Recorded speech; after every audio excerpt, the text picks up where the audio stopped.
자, 내년에 정책 대출을 60% 줄인다고 하는데 신생아 대출이 진행이 될 것인가?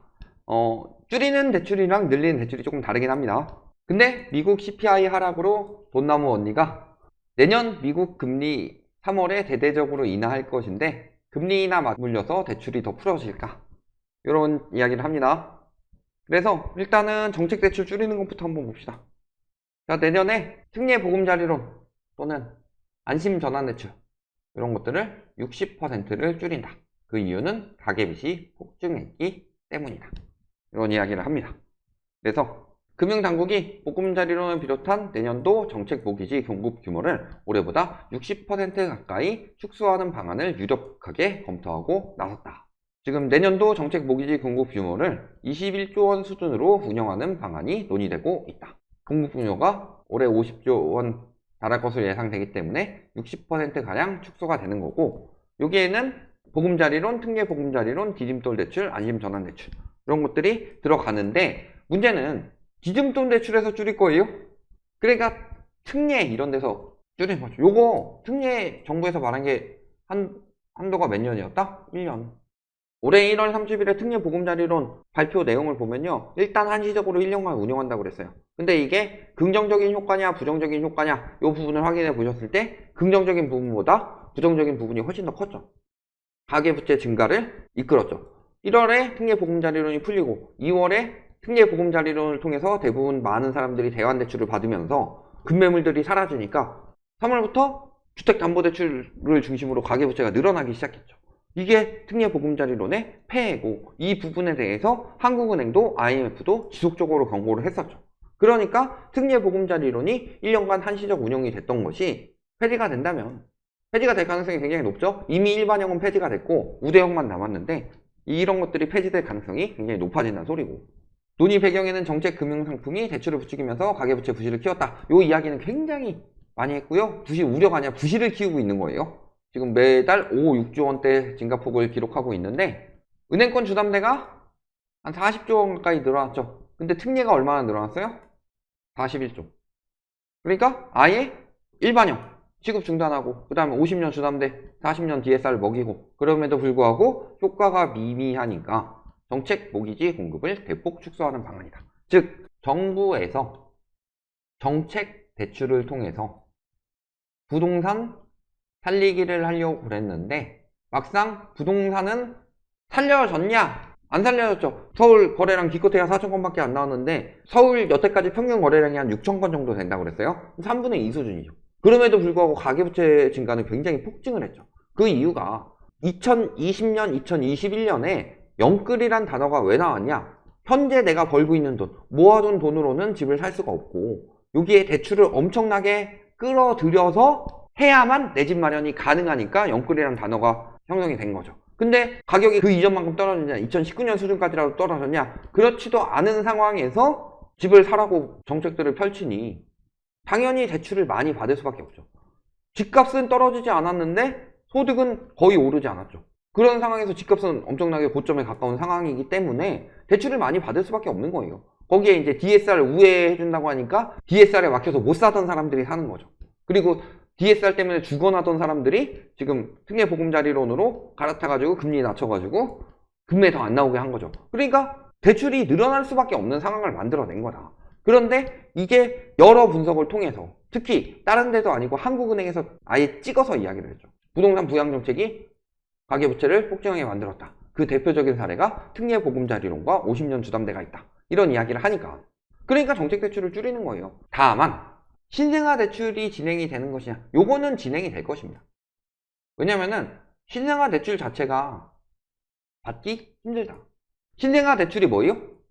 신혼부부 디딤돌 기준을 7,500만원에서 8,500만원으로 하고 내년 1%대 신생아 특례 대출이 나온다.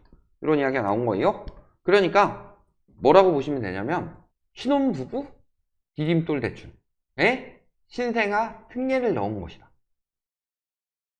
그 다음에 이게 그 출산율을 올리느냐? 신생아 특례 대출이 1.6% 정도죠. 평균 대출 금리 한 4% 정도죠. 2.4% 정도 떨어지는 거죠. 자, 대출을 받을 때 5억 받는다고 해봅시다. 그랬을 때 40년 기준으로 1.6%를 받는다. 라고 하면은 월 140만 원 정도 되죠? 이거 40년 기준이지만 물론 요즘에 5년만 적용이 되는 겁니다. 근데 40년 기준으로 4%로 계산을 해보면요. 월 200만 원 정도에 한 60만 원 정도 아껴지죠? 60만 원 아껴가지고 애 키울 수 있어요? 60만 원으로 애 키울 수 있느냐? 안 되죠. 그러니까 실질적으로는 말씀하신 대로 23년에 애를 낳으셨던 분들이나 이런 분들 받지 말란 소리 아니에요? 이런 분들 무조건 받으시면 무조건 좋습니다. 소득 요건이 되면은.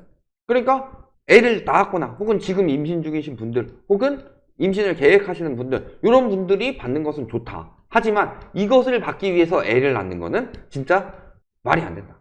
무슨 소리냐면요. 예전에 기억하시는 분들 제 나이 때는 좀 있으실 거예요. 중국집에 스티커를 하나씩 줬어요. 시키면 이렇게 포도송이 같은 거 있어가지고 한 50개 붙일 수 있게 해놨어. 그래서 이거 스티커 40개 붙이면 탕수육, 50개 붙이면 양장피. 이런 중국집에서 시켜 먹으면 그 음식 하나당 스티커 하나씩 주는 거 있었어요. 그러니까 내가 양장피를 시켜 먹으면 되는데 양장피를 먹기 위해서 스티커 50개를 붙여가지고 짜장면 50그릇을 시켜 먹는 거야. 그 이유는 양장피를 먹기 위해서. 그러면 양장피를 먹는 게 싸요? 짜장면 50그릇 먹는 게 싸요? 양장피가 싸죠.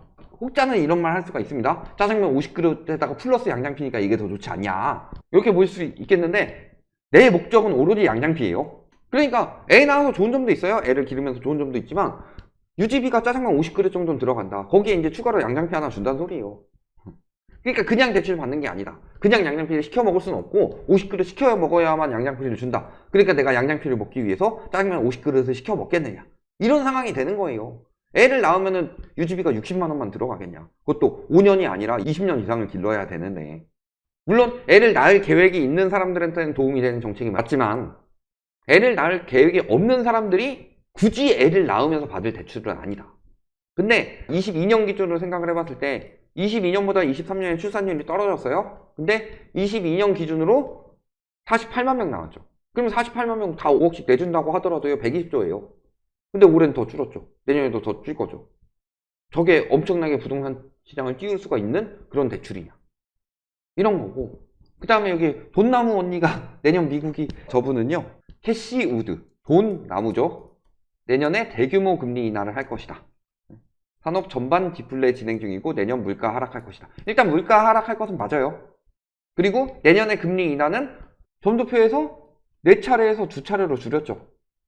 근데 대규모 금리 인하 이런 이야기를 해요. 그러면은 이분의 과거 운동을 봐야 되겠죠. 2022년에 무슨 이야기를 하셨냐.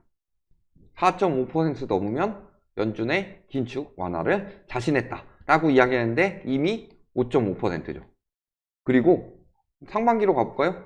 그때 2022년에도 이미 침체기에 진입해가지고 요 이야기 어디서 많이 들어본 거죠? 금리가 이렇게 빨리 오를 줄 몰라 죄송한 마음이오나 랑 비슷한 걸로 물가가 이렇게 빨리 오를 줄 몰라 죄송한 마음이오나 이런 느낌인데 경기 이미 침체했다. 금리 곧 내린다는 소리죠. 인플레 압박 꺾일 것 걱정하지 마라. 이런 이야기 하시던 분이에요. 어디다 많이 돈을 넣으셨어? 지금 금리 인상으로 제일 영향 많이 받은 데가 어디예요?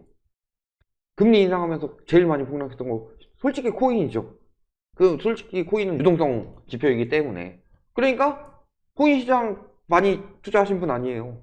작살 나니까 자기가 어떤 자산에 투자했느냐에 따라서 사람들이 냉정해지지 못한다. 그러니까 금리 떨어진다. 금리 그렇게 많이 안 오른다. 곧 금리 떨어진다. 곧 금리 떨어진다. 곧 금리 떨어진다. 지금까지 이야기한 거예요. 저분이 유명하니까 그렇지. 이런 거라서요.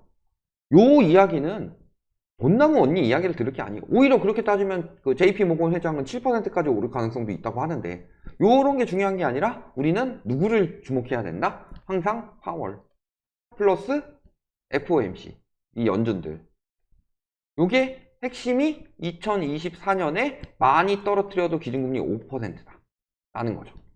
그러니까 요 말을 믿어야 된다. 내년에 금리 인하돼가지고 집값 오른다고 말하는 분들 있습니다. 내년에 금리 몇 %나 인하할 건데 몇 차례나 인하하는데요. 한 1%포인트 이상 인하할 것 같아요. 많이 내려야 한 번 아니면 두 번이에요. 미국도 한두 번밖에 안 내리는데 근데 문제는 미국은 물가가 잡히는데 우리나라는 물가가 상저하고다. 그리고 미국은 금리를 많이 올렸지만 우리나라는 많이 안 올렸어요. 그래서 물가가 안 잡히는 거죠. 그리고 미국에서 금리 인하 시작하면 자금 빠져나가니까 우리나라는 오히려 경제 붕괴되지 않는 이상 금리 인상해서 어느 정도 지켜야 되는 부분도 있다고 그랬죠. 이런 것까지 다 생각해봐라. 과연 우리나라가 금리 인하가 될 수 있을까? 지금 미국 CPI 둔화로 뭐 미국 채권 금리 뚝뚝 떨어지고 그랬다는데 우리나라 코피스 금리 올라가고 있는 거 보면 답 나오죠. 이번에 미국 금리 인상에서 양털깎기의 희생양이 되는 나라가 어디겠느냐? 90년 초반에는 일본, 90년 하반기에는 멕시코, 아르헨티나를 거쳐서 동아시아까지, 러시아까지, 그리고 글로벌 금융위기 때는 유럽이요. 최근엔 중국이죠. 그 다음엔 어디겠느냐? 그 다음에는 우리나라의 가능성이 굉장히 높다는 소리예요. 즉, 내년에 정책 대출 줄여요? 내년에 정책 대출 줄인다는 것 자체가 부동산 시장에 들어올 유동성이 없다는 소리예요.